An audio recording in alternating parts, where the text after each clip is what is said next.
उद्यापासून जर तू गरबा खेळायला गेली ना तर तांगड्या कापून हातात देईन मी तुझ्या.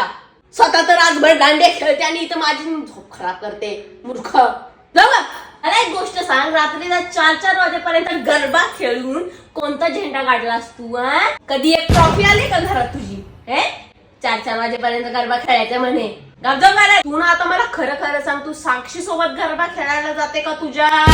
वा वा महाराणी साहेब, रात्रभर गरबा तुम्ही खेळायचा आणि दिवसभर कपडे मी धुवायची तुमची. दिवसातून 10वा कपडा येतो तुझा.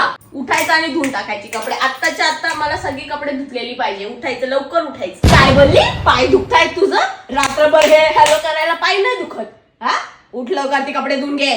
जर आता मी हिला बोलले ना जा जरा दुकानातून कोथिंबीर घेऊन ये, नाही जाणार अजिबात. मम्मी माझे पाय दुखतात, मम्मी मला नाही, अशी करेल. आणि ती तर रात्रभर हॅलो करत बसते. तू आजपासून जाऊन दाखव, नाही ते तंगडा तोडला तर मी पण तुझी आई नाही.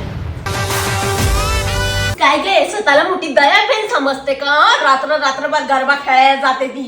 उद्यापासून जर तू गरबा खेळायला गेली ना तर तंगड्या कापून हातात देईल मी.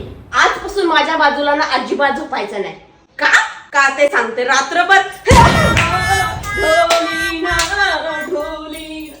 चालू असते इथं. दिवसभर अशी लावारी सारखी फिरत असते. तिला काय माहिती घरातली सगळी कामं मी करते ना. मला झोप नको का? रात्री गरबा पण तर खेळायचाय मला. ही रात्री झोप ढोलीना करत असते. तिला बोलून बोलून ना माझी सगळी एनर्जी अशी संपून जाते. मग मी रात्री गरबा नाही खेळतो.